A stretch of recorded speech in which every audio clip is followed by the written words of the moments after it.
ಶ್ರೀ ಗುರುಭ್ಯೋ ನಮಃ. ಕೃಷ್ಣಾಯ ವಾಸುದೇವಾಯ ಹರೇ ಪರಮಾತ್ಮನೆ ಪ್ರಣತಃ ಕ್ಲೇಶನಾಶಾಯ ಗೋವಿಂದಾಯ ನಮೋ ನಮಃ.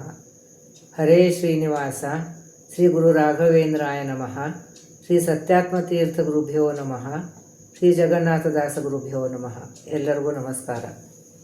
ನಾವು ಪಿತೃಗಣ ವಿಚಾರ ಸಂಧಿಯ ಅರ್ಥಾನುಸಂಧಾನವನ್ನು ನೋಡ್ತಾ ಇದ್ದೀವಿ. ಇದರಲ್ಲೀಗ 24 ನುಡಿಗಳನ್ನು ಮುಗಿದಿದೆ. 24 ನುಡಿ ಆದಮೇಲೆ ಇವತ್ತು 25ನೇ ನುಡಿಯನ್ನು ನೋಡೋಣ. ಆದಿಯಲ್ಲಿ ಕ್ಷರ ಅಕ್ಷರ ಆಖ್ಯ ದ್ವಿವಿಧ ಅಕ್ಷರದೊಳು ರಮಾ ಮಧುಸೂದನರು ಕ್ಷರಗಳೊಳು ಪ್ರಕೃತಿ ಪ್ರಣವ ಕಾಲಗಳು. ಇಲ್ಲಿ ಹಿಂದಿನ ನುಡಿಗಳನ್ನ ಭೇದವನ್ನು ಹೇಳಿದ್ದಾರೆ. ಅದನ್ನು ತಿರ್ಗಿ ಇನ್ನು ಸ್ವಲ್ಪ ವಿಸ್ತಾರವಾಗಿ ಇಲ್ಲಿ ಹೇಳ್ತಾ ಇದ್ದಾರೆ. ಆದಿಯಲ್ಲಿ ಆದಿ ಸೃಷ್ಟಿಯಲ್ಲಿ ಕೂಡ ಕ್ಷರ ಅಕ್ಷರ ಅಂತ ಅಂದರೆ ಕ್ಷರ ಅಂತಂದ್ರೇನು ದೇಹ ನಾಶ ಆಗೋರು, ಅಕ್ಷರ ಅಂತಂದರೆ ದೇಹ ನಾಶ ಆಗೋದಿಲ್ಲ. ಇದು ಯಾವ ದೇಹ ಸ್ವರೂಪ ದೇಹಕ್ಕೆ ನಾಶವಿಲ್ಲ. ಲಿಂಗ ದೇಹಕ್ಕೆ ನಾಶ ಇದೆ, ಈ ಸ್ಥೂಲ ದೇಹಕ್ಕೆ ನಾಶ ಇದೆ. ಸೊ ಈ ರೀತಿಯಾದಂಥ ನಾಶವಾದ ಕ್ಷರ ಅಂತ ಹೇಳ್ತೀವಿ. ಸೊ ಇಲ್ಲಿ ಈ 2 ವಿಧವಾದಂಥದ್ದು ಜೀವರಾಶಿಗಳಲ್ಲೂ ಇರ್ತಾರೆ ಯಾವಾಗಲೂ. ಆದಿ ಸೃಷ್ಟಿ ಆದಿಯಿಂದನೂ ಅಂದರೆ ಅನಾದಿ ಕಾಲದಿಂದ ಎಲ್ಲ ಜೀವರಾಶಿಗಳು ಇವೆ. ಅದರಲ್ಲಿ 2 ವಿಧ, ಒಂದು ಕ್ಷರ ಅಕ್ಷರ ಅಂತ. ಅದೇ ಲಕ್ಷ್ಮೀ ಮತ್ತು ಪರಬ್ರಹ್ಮ ಭಗವಂತ ಇವರು ಅವರು ಆದಿಯಲ್ಲಿದ್ದಾರೆ.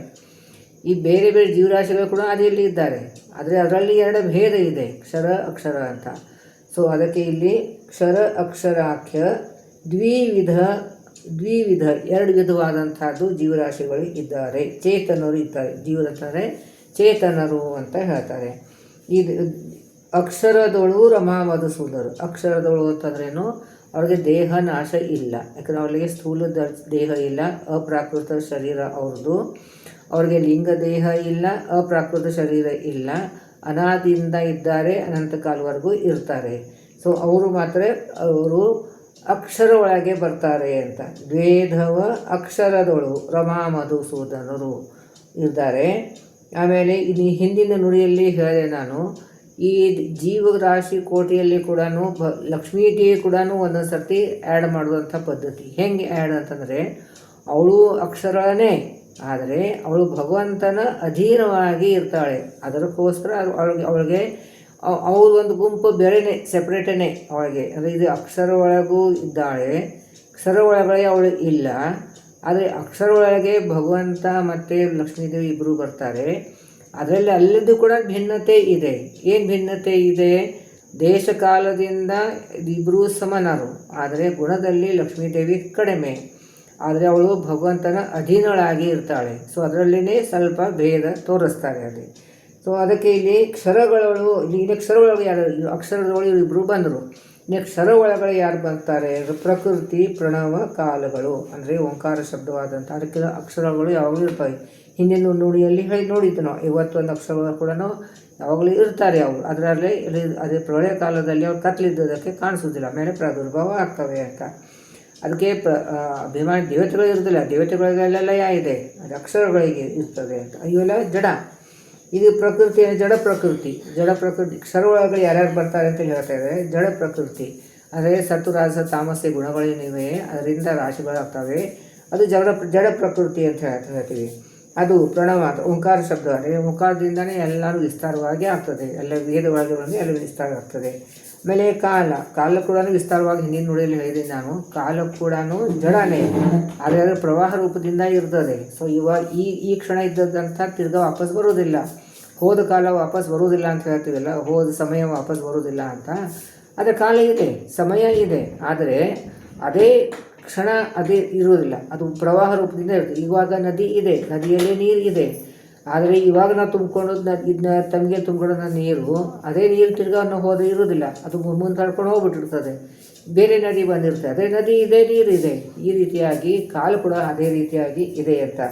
ಕಾಲಗಳು ಇವೆಲ್ಲ ಏನು ಜಡದಲ್ಲಿ ಬರ್ತಾವೆ ಅಂತ ಹೇಳ್ತಾರೆ. ವೇದ ಮುಖ್ಯ ತೃಣಾಂತ ಜೀವರ ಭೇದಗಳನ್ನು ಅರಿತು ಈ ರಹಸ್ಯ, ಇದು ಪದಚ್ಛೇದ ಸರಿಯಾಗಿ ಮಾಡ್ಕೋಬೇಕು. ವೇದ ಮುಖ್ಯ ತೃಣಾಂತ ಜೀವ ಅಂದರೆ ಪ್ರವಣ ಇದ್ದಾನೆ ಬ್ರಹ್ಮ ಮೊದಲಾದ ತೃಣಾಂತ ಜೀವಗಳಲ್ಲಿ ಈ ಕಕ್ಷಾ ತಾರತಮ್ಯನೆಲ್ಲ ಕಲ್ತಿರ್ತೀರಿ. ಕೊನೆಗೆ ಹೊರತು ತೃಣಾಂತ ಜೀವರು ಅಲ್ಲಿವರೆಗೂ ಎಲ್ಲ ಜೀವರು ತೃಣಾಂತ ಜೀವರ ಭೇದ, ಇದೆಲ್ಲ ಭೇದ ತಿಳಿಬೇಕು ಅಂತ. ಇಲ್ಲಿ ಭೇದ ಎಷ್ಟು ಇದೆ ಅಂದರೆ ಇಲ್ಲಿ ಅನಂತವಾದಂಥ ಭೇದ, ಪ್ರತಿಯೊಂದು ಚೇತನದಲ್ಲಿ ಭೇದ. ಮೇಲಿನ ಹಿಂದಿನ ನುಡಿಯಲ್ಲಿ ನುಡಿದಿಲ್ಲ, ಜಡಕ್ಕೆ ಭೇದಿದೆ, ಜೀವಕ್ಕೆ ಭೇದಿದೆ. ಸೊ ಇದೆಲ್ಲ ಅನೇಕ ಭೇದಗಳು ಇವೆ ಅಂತ. ಸೊ ಇಲ್ಲಿ ನಾವು ಹಿಂದಿನ ನುಡಿಯಲ್ಲಿ ನಾವು ಇದೆಲ್ಲ ಏನೋ ಭೇದಗಳನ್ನು ನೋಡಿದ್ವಿ. ಅಂದರೆ ಜಡಕ್ಕೆ ಭೇದ, ಈಶಕ್ಕೆ ಈಶಕ್ಕೆ ಭೇದ, ಜೀವಕ್ಕೆ ಭೇದ, ಈಶಕ್ಕೆ ಭೇದ, ಜಡ ಜೀವಕ್ಕೆ ಭೇದ ಅಂತಿಲ್ಲ, ಇದು ಭೇದ ನೋಡಿದ್ವಿ. ಇಲ್ಲಿ ಇನ್ನೊಂದು ಭೇದಗಳನ್ನು ಹೇಳ್ತಾ ಇರ್ತಾರೆ. ಇದೇನು ಪಂಚಭೇದ ಇದೆಯೋ ಇದನ್ನು ನಮ್ಮ ದೇಹದಲ್ಲಿ ಕೂಡ ಚಿಂತನೆ ಮಾಡಬಹುದು. ಈಗ ಜಡ ಏನಿದೆ, ಇಲ್ಲಿ ಪಂಚಮಹಾಭೂತಗಳು ಇವೆ, ಈ ಮೇಲೆ ನಮ್ಮ ಜೀವ ಇದೆ. ಸೊ ಈ ಪಂಚಮಹಾಭೂತಗಳಲ್ಲಿ ಎಲ್ಲ ಒಂದೊಂದು ಭೂತಕ್ಕೂ ಒಂದೊಂದು ಭೇದ ಇದೆ ಅಲ್ವಾ. ಆಮೇಲೆ ನಮ್ಮೆಲ್ಲ ಇಂದ್ರಿಯಗಳಿವೆ, ಒಂದು ಇಂದ್ರಿಯದಲ್ಲಿ ಇದ್ದಂಥ ಅವಯವ ಇನ್ನೊಂದರಲ್ಲಿ ಇಲ್ಲ. ಸೊ ಅಲ್ಲಿ ಆಯಿತು ಜಡಕ್ಕೆ ಭೇದ ಆಯಿತು. ಆಮೇಲೆ ಜಡ ಜೀವಕ್ಕೆ ಭೇದ ಅಂತ ಹೇಳ್ತಾರೆ. ನಮ್ಮ ಒಳಗಡೆ ಸ್ವರೂಪದಲ್ಲಿ ಇದ್ದಂಥ ನಮ್ಮ ಜೀವ. ಸೊ ಈ ಜೀವಕ್ಕೂ ಮತ್ತು ಈ ಜಡಕ್ಕೂ ಭೇದ ಇದೆ. ಇನ್ನು ಜೀವಕ್ಕೆ ಭೇದ ಹೇಗಾಯಿತು ಅಂತಂದರೆ ಒಳಗಡೆ ನಮ್ಮದು ಜೀವ ಇದೆ, ಅದಕ್ಕೆ ಮತ್ತು ಈ ತತ್ವಾಭಿಮಾನಿ ದೇವತೆಗಳು ಅನಂತ ರೂಪದಿಂದ ಇದ್ದಾರೆ. ಆ ತತ್ವಾಭಿಮಾನಿ ದೇವತೆಗೂ ನಮ್ಮ ಒಳಗಡೆ ಸ್ವರೂಪದಿದ್ದಂಥ ನಾನು ಅಂತ ಜೀವ ಏನಿದೆ ಅದಕ್ಕೂ ಭೇದ ಇದೆ. ಸೊ ಇದಕ್ಕೆ ಜೀವಕ್ಕೆ ಭೇದ ಆಯಿತು, ಜಡಕ್ಕೆ ಭೇದ ಆಯಿತು. ಇನ್ನು ಜಡಕ್ಕೆ ಈಶಗೆ ಭೇದ. ಇದು ಜಡ ಮತ್ತು ಈಶ ಅಂತೂ ಎಲ್ಲ ಕಡೆ ನಮ್ಮ ದೇಹದ ಎಲ್ಲ ಇಂದ್ರಿಯದಲ್ಲಿದ್ದಾನೆ, ಸ್ವರೂಪದಲ್ಲಿ ಇದ್ದಾನೆ, 4 ದೇಹದಲ್ಲೂ ಇದ್ದಾನೆ, ಅಲ್ಲಿದ್ದಾನೆ. ಈ ಲಿಂಗ ದೇಹ ಕೂಡ ಜಡನೇ, ಆ ಜಡಕ್ಕೂ ಭೇದ ಇದೆ ಅಂತ. ಸೊ ಇಷ್ಟು ಎಲ್ಲ ಭೇದಗಳನ್ನು ಹೇಳ್ತಾರೆ. ಆಮೇಲೆ ಚೇತನ ಮತ್ತು ಜೀವಕ್ಕೆ ಈಶಗಂತೂ ಭೇದ ಇದ್ದೇ ಇದೆ. ಒಳಗಡೆನೇ ನಾವು ಸ್ವರೂಪ ದೇಹದಲ್ಲಿ ಜೀವನ ಇದ್ದಾನೆ, ಆಮೇಲೆ ಭಗವಂತನಿದ್ದಾನೆ, ಅಲ್ಲಿನೂ ಭೇದ ಇದೆ. ಸೊ ಈ ರೀತಿಯಾದಂತಹದ್ದು ಈ ಪಂಚಭೇದನಿದೆಯೋ ನಮ್ಮ ಶರೀರದಲ್ಲಿ ಕೂಡ ಚಿಂತನೆ ಮಾಡಬಹುದು ಅಂತ ಅನ್ನೋದನ್ನು ಕೊಟ್ಟಿದ್ದಾರೆ. ಅಂದರೆ ಇಲ್ಲಿ ನಾನು ಪುಸ್ತಕದಲ್ಲಿ ಈ ನುಡಿಯಲ್ಲಿ ಕೊಟ್ಟಿದ್ದಾರೆ, ಆದರೆ ಈ ವಿಷಯವನ್ನು ಹಿಂದಿನ ನುಡಿಯಲ್ಲೇ ಬಂದಿದೆ. ಸೊ ಇಲ್ಲಿ ಕೂಡ ಭೇದಗಳನ್ನು ಹೇಳ್ತಾ ಇದ್ದಾರೆ. ಸೊ ಆ ಭೇದನ ನಾವು ನಮ್ಮ ದೇಹದಲ್ಲಿ ಕೂಡ ನಾವು ಚಿಂತನೆ ಮಾಡಬಹುದು ಅಂತ ಹೇಳ್ತಾ ಇದ್ದಾರೆ. ವೇದ ಮುಖ್ಯ ತೃಣಾಂತ ಜೀವರ ಭೇದಗಳನ್ನು ಅತೀ ರಹಸ್ಯವ ಅರಿತು ಈ ರಹಸ್ಯ ಈ ರೀತಿಯಾದಂತಹ ಭೇದಗಳನ್ನು ತಿಳ್ಕೊಂಡು ಈ ರಹಸ್ಯವಾದಂಥದ್ದು ವಿಷಯ ಇದನ್ನು ಬೋಧಿಸದೆ ಮಂದರಿಗೆ, ಯಾರು ಮಿಥ್ಯಾ ಜ್ಞಾನದಲ್ಲಿ ವಿಶ್ವಾಸ ಇರ್ತದೋ ಅವ್ರಿಗೆ ಇದನ್ನು ಹೇಳಬಾರದು ಅಂತ. ಸೊ ಪದೇ ಇಲ್ಲಿ ಬಹಳಷ್ಟು ಕಡೆ ಜಗನ್ನಾಥ ದಾಸ ಹೇಳ್ತಿರ್ತಾರೆ, ಯಾರು ಮಿಥ್ಯಾಜ್ಞಾನಿಗಳಿರ್ತಾರೋ, ಯಾರಿಗೆ ಭಗವಂತನ ಭಕ್ತರ ಮೇಲೆ ಭಕ್ತಿ ಮತ್ತು ವಿಶ್ವಾಸ, ಒಂದು ಆದರ ಪ್ರೀತಿ ಇರೋದಿಲ್ಲ, ಅವರಿಗೆ ಇದನ್ನು ಹೇಳಬಾರದು ಅಂತ. ಯಾಕೆ ಹೇಳಬಾರ್ದು ತುಂಬ ಸಲ ಹೇಳಿದ್ದೇನೆ. ಯಾಕೆ ಹೇಳಬಾರ್ದು ಅಂತಂದರೆ ಅದನ್ನು ಅವ್ರಿಗೆ ಪಟಾಯಿಸೋದಿಲ್ಲ. ಆಮೇಲೆ ಅವರು ಅದ್ರ ಮೇಲೆ ವಿತ್ತಂಡು ವಾದ ಹಾಕ್ತಾರೆ. ಆ ವಾದ ಹಾಕುವಾಗ ಅವರೇನೋ ಬೈಕೋತಾರೆ. ಆವಾಗ ನಾವು ಅವ್ರ ಕಡೆಯಿಂದ ಬಯಸಿದ್ದಂಥ ಪಾಪವನ್ನು ನಮಗೆ ಬರ್ತದೆ. ಇದು ಒಂದು. ಇನ್ನೊಂದು ಅಂತಂದರೆ ಒಂದೊಂದು ಸರ್ತಿ ಅವ್ರು ಮಾತಾಡಿದ ನಮಗೆ ಪಟಾಯಿಸ್ಬಿಡ್ತದೆ. ಆಮೇಲೆ ಅವರಂತೆ ನಾವು ಹೋಗ್ಬಿಡ್ತೀವಿ. ಅದಕ್ಕೆ ಯಾರಿಗೆ ಇದರ ಶ್ರದ್ಧೆ ಇರುವುದಿಲ್ಲೋ ಅವರಿಗೆ ಮಂದರಿಗೆ ಮಿಥ್ಯಾಜ್ಞಾನಿಗಳಿಗೆ ಹೇಳಬಾರ್ದು ಅಂತ ಹೇಳ್ತಾರೆ. ಸರ್ವತ್ರದಲ್ಲಿ ಚಿಂತಿಸುವುದು ಏನು, ಈ 5 ಭೇದಗಳನ್ನು ಸರ್ವತ್ರದಲ್ಲಿ ಚಿಂತನೆ ಮಾಡಬೇಕು ಅಂತ ಹೇಳಿದ್ನಲ್ಲಿ. ಬ್ರಹ್ಮಾಂಡ ಒಳಗಡೆ ಭೇದ ಆಯಿತು, ಈ ಪಿಂಡಾಂಡ ಒಳಗಡೆ ಭೇದ ಆಯಿತು. ಈ ರೀತಿಯಾದಂಥ ಭೇದ ಸರ್ವತ್ರಗಳಲ್ಲಿ ಎಲ್ಲ ದೇಶದಲ್ಲಿ ಎಲ್ಲ ಕಾಲದಲ್ಲಿ ಈ ಭೇದ ಇದ್ದದ್ದೇ ಅಂತ. ಸೊ ಸರ್ವ ದೇಶ ಕಾಲದಲ್ಲಿ ಕೂಡ ಇದು ವಿಷಯವಾದಂಥ ಸತ್ಯವಾದಂಥ ವಿಷಯ ಅಂತ ಹೇಳ್ತಾ ಇದ್ದಾರೆ. ಇನ್ನು 26ನೇ ನುಡಿಯಲ್ಲಿ ದೀಪಗಳು ಪೊರಮಟ್ಟು ಆಪಣಲಾಯ ಗತ ತಿಮಿರಗಳ ಪರಿಹರಿಯುವ ಗೈಸಿ ತದ್ಗತ ಪದಾರ್ಥ ತೋರ್ಪಂತೆ. ಅಂದರೆ ಪ್ರಕಾಶಮಾನವಾದಂಥದ್ದು ದೀಪ. ಇವು ಅನೇಕ ದೀಪಗಳು. ಇನ್ನು 1 ದೀಪದ ಬೆಳಕು ಕಡಿಮೆ, 2 ದೀಪದ ಜಾಸ್ತಿ. ಇನ್ನು ಹೆಚ್ಚೆತ್ತು ದೀಪ ಹೇಗೆ ಬೆಳ್ಕೊಂಡು ಹೋಗ್ತದೆ ಅಷ್ಟು ಬೆಳಕು ಜಾಸ್ತಿ, ಅಂದರೆ ಪ್ರಕಾಶ ಜಾಸ್ತಿ. ಆಮೇಲೆ ಅದೇನು ಮಾಡಿ ದೀಪ ಏನು ಮಾಡ್ತದೆ, ಪರಮಟ್ಟ ಆಪಣಾಲಯ ಅದು ಹೊರಗಡೆ ಹೊರಟು ಇದು ಅಂಗಡಿ ಮನೆ ಎಲ್ಲ ಆಲಯ ಗತ ತಿಮಿರಗಳು ಅದರ ಆಪಣಾಲಯ ಅದೇ ಪರಮಟ್ಟ ಆಪಣಾಲಯ ಇಲ್ಲಿ ಅಂಗಡಿ ಮನೆ ಎಲ್ಲ ಏನೇನಿದೆ ಎಲ್ಲ ಪ್ರಕಾಶಮಾನವಾಗಿರುತ್ತೆ. ತಿಮಿರಗಳು ಅಂದರೆ ಕತ್ತಲೆಯನ್ನು ದೂರ ಮಾಡ್ತೀವಿ. ಈ ದೀಪಗಳು ಕತ್ತಲೆಯನ್ನು ದೂರ ಮಾಡ್ತವೆ. ಪರಿಹರವ ಗೈಸಿ ತದ್ಗತ ಪದಾರ್ಥ ತೋರ್ಪಂತೆ. ಈ ದೀಪಗಳನ್ನು ಹಚ್ಚಿದರೆ ಬೆಳಕು ಬರ್ತದೆ, ಕತ್ತಲೆಯನ್ನು ದೂರ ಮಾಡ್ತದೆ, ಆವಾಗ ನಮ್ಮಲ್ಲಿದ್ದಂಥ ಪದಾರ್ಥಗಳನ್ನು ಕಾಣಿಸ್ತದೆ. ಅದೇ ರೀತಿಯಾಗಿ ಇವಾಗ ಭಗವಂತನೇ ಪ್ರತಿಯೊಂದು ನುಡಿಯಲ್ಲಿ ಜಗನ್ನಾಥದಾಸನಿಗೆ ಒಂದು ಉದಾಹರಣೆ ಕೊಟ್ಟು ಅದು ಭಗವಂತನ ಕರುಣೆಗೆ ಭಗವಂತನಕ್ಕೆ ಕಾರ್ಯಕ್ಕೆ ಹೇಗೆ ಅನ್ವಯ ಮಾಡಬೇಕು ಅನ್ನೋದನ್ನು ಉದಾಹರಣೆ ಕೊಟ್ಟು ಹೇಳ್ತಾ ಇದ್ದಾರೆ. ಸೌಪರ್ಣಿ ವರವಾಹನ ಅದ ಕಾಲಾಭಿಮಾನಿ ಅಂತ ಗರುಡನಿಗೆ ವಾಹನ ಮಾಡಿಕೊಂಡಂಥ ಭಗವಂತ ವರವಾಹನ ಬಹುರೂಪ ನಾಮದಲ್ಲ ಎಲ್ಲ ಕಡೆಯಲ್ಲಿ ಅನೇಕ ರೂಪದ ಅಂದರೆ ಬಹಳ ಕಡೆ ಹೇಳಿದ್ದೇನೆ, ತನ್ನಾಮ ತನ್ನ ರೂಪದಿಂದ ಭಗವಂತ ಸರ್ವತ್ರ ವ್ಯಾಪ್ತನಾಗಿದ್ದಾನೆ. ಎಲ್ಲಿ ವ್ಯಾಪ್ತನಾಗಿದ್ದಾನೆ ಆ ರೂಪದಿಂದ ಇರ್ತಾನೆ, ಆ ಹೆಸರದಿಂದ ಇರ್ತಾನೆ ಅಂತ. ಬಹುರೂಪ ನಾಮದಲ್ಲಿ ಎಲ್ಲ ಕಡೆಯಲ್ಲಿ ವ್ಯಾಪಿಸಿದ್ದು ಸರ್ವತ್ರ ವ್ಯಾಪ್ತನಾಗಿ ಯಥೇಷ್ಟ ಅಂದರೆ ಬಹಳ ಜಾಸ್ತಿ ಅದು ಬಹಳ ಯೋಗ್ಯತಾನುಸಾರವಾಗಿ ಮಹಿಮೆ ತೋರ್ಪ ತಿಳಿಸದಲೇ ಇದು ಮಹಿಮೆಯನ್ನು ತೋರಿಸ್ತಾನೆ. ಈಗ ನಮ್ಮ ಸ್ವಾಮಿಗಳ ಅಂತರ್ಯಾಮಿಯಾಗಿ ಭಗವಂತನ ಅಧಿಷ್ಠಾನ ಜಾಸ್ತಿ, ಇದನ್ನು ಕೂಡ ತುಂಬ ಸಲ ಹೇಳಿದ್ದೇನೆ.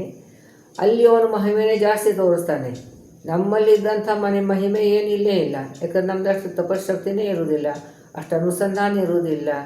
ಅದಕ್ಕೆ ಯಾರದು ತಪಶಕ್ತಿ ಹೆಚ್ಚಿರ್ತದೋ, ಅದು ಯಾರದು ಜನ್ಮಾಂತರವಾದ ತುಂಬ ಜನ್ಮದಲ್ಲಿ ಸಾಧನೆ ಮಾಡ್ಕೊಂಡು ಬಂದಿರ್ತಾರೋ ಅವರಲ್ಲಿ ವಿಶೇಷವಾದಂಥದ್ದು ಮಹಿಮೆಯನ್ನು ಭಗವಂತ ಪ್ರಕಟ ಮಾಡ್ತಾನೆ, ತೋರಿಸ್ತಾನೆ. ಅದಕ್ಕೆ ದೀಪದ ಉದಾಹರಣೆ ಕೊಟ್ಟಿದ್ದಾರೆ. ಎಷ್ಟು ದೀಪದ ಬೆಳಕಿರ್ತದೋ, ಎಷ್ಟು ದೀಪ ಇರ್ತದೋ ಅದರ ಬತ್ತಿಯನ್ನು ಎಷ್ಟಿರ್ತದೋ ಆ ಪ್ರಕಾರ ಆಗ ಪ್ರಕಾಶವನ್ನು ಬೀಳ್ತದೆ. ಅದೇ ರೀತಿಯಾಗಿ ಆ ಜೀವದ ಯೋಗ್ಯತಾನುಸಾರವಾಗಿ ಅವ್ರ ತಪಶಕ್ತಿ ಅನುಸಾರವಾಗಿ ಅದು ಮಹಿಮೆಯನ್ನು ಭಗವಂತ ಪ್ರಕಟ ಮಾಡ್ತಾನೆ. ಅಂದರೆ ಆ ಜೀವತ ಯೋಗ್ಯತಾನುಸಾರವಾಗಿ ಅಷ್ಟೇ ಪ್ರಕಟ ಮಾಡ್ತಾನೆ. ಅವನು ಸಂಪೂರ್ಣವಾಗಿದ್ದಾನೆ, ಅವನಿಗೆ ಅದು ಅನಂತ ಗುಣಪೂರ್ಣನಾಗಿದ್ದಾನೆ, ಅನಂತ ಮಹಿಮೆ ತೋರಿಸಿದ್ದಾನೆ, ತನ್ನ ಲೀಲೆ ತೋರಿಸಿದ್ದಾನೆ.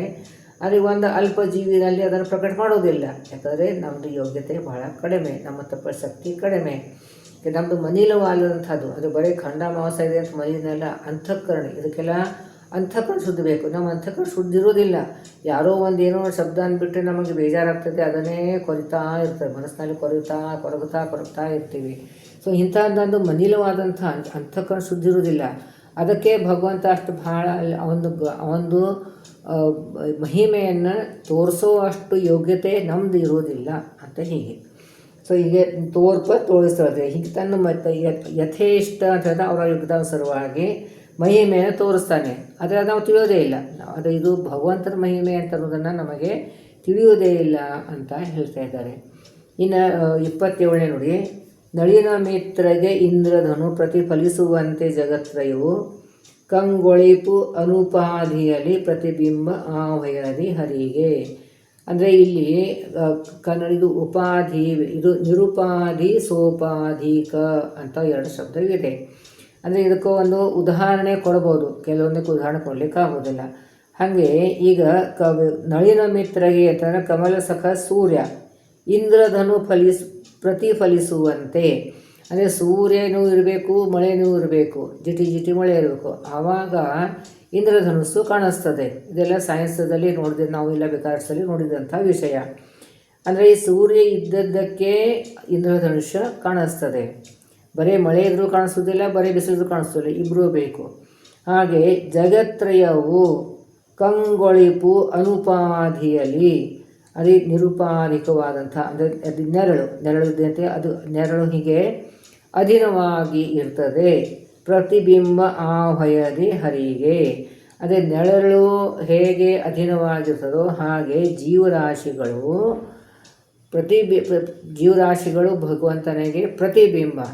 ಅದು ಬಿಂಬ ಹೇಗೆ ಬಿಂಬನ ಅಧೀನವಾಗಿ ಪ್ರತಿಬಿಂಬ ಇರ್ತದೆ. ಅದಕ್ಕೆ ಎಲ್ಲ ಜೀವರಾಶಿಗಳು ಭಗವಂತನಿಗೆ ಅಧೀನ. ಪ್ರತಿಬಿಂಬ ಆವಯದಿ ಹರಿಗೆ, ಪ್ರತಿಬಿಂಬರಾಗಿ ಭಗವಂತನ ಪ್ರತಿಬಿಂಬರಾಗಿ ಇರ್ತಾರೆ. ಅಂದರೆ ಅದು ಕನ್ನಡಿಯಲ್ಲಿ ಹೇಗೆ ಮುಂದೆ ನಾವು ನಿಂತರೆ ಕನ್ನಡಿಯಲ್ಲಿ ಕಾಣಿಸ್ತೀವಿ, ನಾವಿದ್ರೆ ಕನ್ನಡಿ ಪ್ರತಿಬಿಂಬ ಕಾಣಿಸ್ತೀವಿ, ಕಾಣಿಸೋದಿಲ್ಲ. ಹೀಗೆ ಕರಡಿನೂ ಬೇಕು, ನಾವು ಬೇಕು, ಅವಾಗ ಪ್ರತಿಬಿಂಬ ಕಾಣಿಸ್ತದೆ. ಹಾಗೆ ಭಗವಂತನೂ ಬೇಕು, ನಾವು ಬೇಕು, ಅವಾಗ ನಾವು ಪ್ರತಿಬಿಂಬ. ಭಗವಂತ ಒಳಗಡೆ ಇದ್ದು ಕಾರ್ಯ ಮಾಡಿದರೆ ನಾವು ಕಾರ್ಯ ಮಾಡ್ತೀವಿ. ಸೊ ಅದಕ್ಕೆ ನಾವು ಎಲ್ಲ ಜೀವರಾಶಿಗಳು ಭಗವಂತನ ಅಧೀನ ಅಂತ ಹೇಳ್ತಾ ಇದ್ದಾರೆ. ತಿಳಿಯೇ ಹರಿಗೆ ಈ ರೀತಿಯಾಗಿ ತಿಳ್ಕೋಬೇಕು ನಾವು. ತಿಳಿಯೇ ತ್ರಿಕಕುಬ್ಧಾಮನು ಅತಿ ಮಂಗಳ ಸ್ವರೂಪವ ಸರ್ವಿಠಾವಿನ. ತ್ರಿಕಕುಬ್ಧಾಮ ಅಂತಾರೆ ಅನಂತಾಸನ, ಶ್ವೇತದ್ವೀಪ, ವೈಕುಂಠ, ಈ ಲೋಕದಲ್ಲಿ ಇದ್ದಂಥ ಅದು ಅವನ ಮನೆ. ಮತ್ತು ಅವನು ಸರ್ವತ್ರ ವ್ಯಾಪ್ತನಾಗಿದ್ದಾನೆ. ಆದರೂ ಇವರು ಮೂರು ಅವಂದು ಮನೆ ಅಂತ. ಮತ್ತು ಈ ಜಗತ್ತನ್ನು ಕೂಡ ಅವಂದೇ ಅಲ್ಲ, ಅವನೇ ಸೃಷ್ಟಿ ಮಾಡಿದ್ದು, ಅವಂದೇ ಇದೆ. ಹೌದು, ಅವಂದೇ ಇದೆ. ಆದರೂ ಆ ಲೋಕಗಳನ್ನು ತಂದು ಮನೆ ಅಂತ ಭಗವಂತ ಮಾಡ್ಕೊಂಡಿದ್ದಾನೆ. ಇಲ್ಲೂ ಇದ್ದಾನೆ, ಅಲ್ಲೂ ಇದ್ದಾನೆ. ಆದರೆ ಅದು ನನ್ನ ಮನೆ. ಈಗ ಇದು ನಮ್ಮದು ಮನೆ ಅಂತ ಇರ್ತೀವಿ, ಇನ್ನೊಬ್ಬ ಬೆಳಗ್ಗೆ ಮನೆಗೆ ಹೋಗ್ತೀವಿ, ಅದು ನಿಮ್ಮದೇ ಮನೆ ಅಂತ ಹೇಳ್ತಾರಲ್ಲ. ಹಾಗೆ ಸುಮ್ಮನೆ ಹೋಗಿ ವಿಸಿಟ್ ಮಾಡಬಾರ್ದು. ಹಾಗೆ ಭಗವಂತ ಇಲ್ಲಿ ಬರೀ ವಿಸಿಟ್ ಮಾಡಿ ವಾಪಸ್ ಹೋಗೋದಿಲ್ಲ. ಅವನು ಇಲ್ಲೇ ಇರ್ತಾನೆ, ಅದು ನಮ್ಮ ಜೊತೆಯಲ್ಲೇ ಇರ್ತಾನೆ. ನಾವು ಯಾವಾಗ ಇದು ಪ್ರಳಯ ಆಗ್ತವಾಗ ಇಲ್ಲಿಂದ ಅಲ್ಲಿ ಹೋಗ್ತಾನೆ. ಆದರೆ ಆ ಮೂರು ಲೋಕಗಳು ಇದ್ದೇ ಇರ್ತವೆ, ಆ ಮೂರು ಕಡೆ ಇರ್ತಾನೆ. ಸೊ ಅದು ತಂದು ಅವೊಂದು ಮನೆ. ಅದಕ್ಕೆ ತ್ರಿಕಕುಬ್ಧಾಮ ಅತಿ ಮಂಗಳ ಸ್ವರೂಪವ ಸರ್ವಿಠಾವಿನಲ್ಲಿ ಪೊಳೆಯುವ. ಅದರ ಸ್ಥೂಲ ದೇಹದಲ್ಲಿ ಋಕ್ಕಮಲದಲ್ಲಿ ಇದ್ದಂಥ ಪ್ರಕಾಶವರ್ಣನಾಗದಂಥ ಭಗವಂತ ಪ್ರತಿಬಿಂಬನಾಗಿ ಜೀವರಲ್ಲಿ ಹರಿಯ ಅಧೀನ ಇದ್ದಾನೆ, ತೋರಿಸ್ತಾನೆ. ಸರ್ವಠಾವಿಲಿ ಎಲ್ಲ ದೇಶಕಾಲದಲ್ಲಿ ಠಾವಿನಲ್ಲಿ ಪೊಳೆಯುವ. ಅಂದರೆ ಹೃದಯದಲ್ಲಿ ಹೊಳಿತಾನೆ. ಹೊಳಿತಾನೇನೋ ತನ್ನ ಕ್ರಿಯೆಗಳನ್ನು ತೋರಿಸ್ತಾನೆ. ಭಗವಂತ ಅಷ್ಟದಳ ಗುಣದಲ್ಲಿ ಎಲ್ಲ ಬಿಂಬನಾಗಿ ಇದ್ದಾನೆ. ಅಲ್ಲಿ ನಿಂತ್ಕೊಂಡ್ಬಿಟ್ಟು ಎಲ್ಲ ಜೀವರಾಶಿಗಳಿಂದ ಕಾರ್ಯಗಳನ್ನು ಮಾಡಿಸ್ತಾನೆ ಅಂತ. ಪ್ರತಿ ದಿವಸ ಪ್ರಹ್ಲಾದ ಪೋಷಕನು ಪ್ರಕರ್ಷಣ ಆನಂದ ಅಂದರೆ ಆಹ್ಲಾದ ಪೋಷಕನು. ಇಲ್ಲಿ ಈ ಪ್ರಹ್ಲಾದ ಪೋಷಕನು ತಂದರಲ್ಲೇ ಪ್ರಹ್ಲಾದರಿಗೆ ಒಲಿದಂಥ ಭಗವಂತ ಅಂತ ಆ ರೀತಿ ಮಾಡೋದು. ಇನ್ನೊಂದು ಇಲ್ಲಿ ಇದು ಪದಚ್ಛೇದ ಇಲ್ಲಿ ಮತ್ತು ಆಹ್ಲಾದ ಇಷ್ಟು ಎರಡು ರೀತಿಯಾಗಿ ಮಾಡಿದ್ದಾರೆ. ಅಂದರೆ ಪ್ರಕರ್ಷಣವಾದಂಥದ್ದು ಆನಂದ, ಆಹ್ಲಾದ ಅಂತಾರೆ ಆನಂದ. ಅಂತ ಅಂದ್ಬಿಟ್ಟು ಭಾಳ ಹೆಚ್ಚಿನ ಆನಂದ ಅಂತಾರೆ. ಆನಂದ ಪೋಷಕನು, ಇಲ್ಲಿ ಪೋಷಕ ಅಂತ ಇಟ್ಟಿದ್ದಾರೆ. ಹೆಚ್ಚಿನ ಆನಂದ ಯಾವ ಸಿಗ್ತದೆ ನಮಗೆ? ಮೋಕ್ಷದಲ್ಲಿ ಸಿಗ್ತದೆ. ಆ ಮೋಕ್ಷದಲ್ಲಿ ಅದು ನಮಗೆ ಆನಂದ ಸಿಗೋ ಅಂತ ಪೋಷಣೆಯನ್ನು ಮಾಡ್ತಾನೆ. ಪೋಷಣೆ ಮಾಡ್ತಾನೆ ಅಂತಂದ್ರೇನು? ನಮ್ಮ ಯೋಗ್ಯತೆಯನ್ನು ಬೆಳೆಸಿ ಅಷ್ಟು ನಮಗೆ ಮೋಕ್ಷವನ್ನು ಸಿಗೋ ಅಷ್ಟು ನಮಗೆ ಯೋಗ್ಯತೆಯನ್ನು ಬೆಳೆಸ್ತಾನೆ. ಇನ್ನೊಂದು ರೀತಿ ಅಂತಂದ್ರಲ್ಲಿ ಅಲ್ಲಿ ಮೋಕ್ಷದಲ್ಲಿ ಕೂಡ ಸುಖವನ್ನು ನಮಗೆ ಅನುಭವಕ್ಕೆ ತಂದು ಕೊಡ್ತಾನೆ. ಅವಾಗಲೂ ನಮ್ಮ ಜೊತೆಲಿ ಇದ್ದೇ ಇರ್ತಾನೆ, ನಮ್ಮ ಒಳಗಡೆ ಇದ್ದೇ ಇರ್ತಾನೆ. ಅಲ್ಲಿ ಕೂಡ ನಮಗೆ ಆನಂದವನ್ನು ಕೊಡುವಂತಹದ್ದು ಕಾರ್ಯವನ್ನು ಮಾಡ್ತಾನೆ ಅಂತ ಪೋಷಕ ಅಂತ ಹೇಳ್ತಾರೆ. ಸೊ ಇಲ್ಲಿ ನಮಗೆ ಅಪರೋಕ್ಷ ಜ್ಞಾನ ಆಗುವಷ್ಟು ಸಾಧನೆ ಮಾಡೋದಕ್ಕೆ ಕೂಡ ಪೋಷಣೆ ಮಾಡ್ತಾನೆ. ಅಲ್ಲಿ ಮೋಕ್ಷ ಸಿಕ್ಕಿದ್ರೆ ಕೂಡ ಅಲ್ಲಿದ್ದಂಥ ನಮ್ಮ ಸ್ವರೂಪದಲ್ಲಿದ್ದಂಥ ಆನಂದವನ್ನು ನಮಗೆ ಸಿಗೋ ಹಾಗೆ, ಜ್ಞಾನಾನಂದವನ್ನು ಪ್ರಕಟ ಮಾಡಿ ನಮಗೆ ಸಿಗೋ ಹಾಗೆ ಭಗವಂತ ಮಾಡ್ತಾನೆ. ಅದಕ್ಕೆ ಪೋಷಕ ಅಂತ ಶಬ್ದವನ್ನು ಇಟ್ಟಿದ್ದಾರೆ. ಇಲ್ಲಿ 27 ನೋಡಿ ಮುಗೀತು. ನಾವು ಎಲ್ಲ ವಿಷಯವನ್ನು ವಿಸ್ತಾರವಾಗಿಯೇ ಹೇಳ್ತಾ ಇದ್ದೇನೆ. ಇವಾಗ ಯಾವುದು ಪಾಯಿಂಟ್ ಬಿಟ್ಟಿಲ್ಲ, ಯಾವುದು ವಿಷಯ ಬಿಟ್ಟಿಲ್ಲ, ಎಲ್ಲ ವಿಷಯ ಸರಿಯಾಗಿ ಕವರ್ ಮಾಡ್ಕೊಂಡು ಹೋಗ್ತೀನಿ. ದಿನನಿತ್ಯ ದಯವಿಟ್ಟು ಎಲ್ಲರೂ ಅದು ಅಧ್ಯಯನ ಮಾಡಬೇಕು. ಭಾಳ ಶ್ರೇಷ್ಠವಾದಂಥ ಗ್ರಂಥ. ಗುರುಗಳೆಲ್ಲರಿಗೂ ಅನುಗ್ರಹ ಮಾಡಲಿ, ಎಲ್ಲರ ಕಡೆಗೂ ಇದು ಅಧ್ಯಯನ ಮಾಡಿಸ್ಲಿ ಅಂತ ಪ್ರಾರ್ಥನೆ ಮಾಡೋದು ಒಂದೇ ನನ್ನ ಕೈಯಲ್ಲಿ, ಇನ್ನೇನಿಲ್ಲ. ದಯವಿಟ್ಟು ಎಲ್ಲರೂ ರೆಗ್ಯುಲರಾಗಿ ಅಧ್ಯಯನ ಮಾಡಬೇಕು. ಅದರಿಂದ ಬಹಳ ಶ್ರೇಷ್ಠವಾದಂಥ ಗ್ರಂಥ ಅಂತ ತಿಳಿಸ್ತಾ, ನಾಹಂಕರ್ತ ಹರಿಕರ್ತ ಶ್ರೀಹರಿ ಪ್ರೇರಣೆ ಶ್ರೀಹರಿ ಪ್ರೀತ್ಯರ್ಥ ಪತಿ ಅಂತರ್ಗತ ಮಧ್ವಾಂತರ ಶ್ರೀ ಕೃಷ್ಣ ಅರ್ಪಣೆ ವಸ್ತು.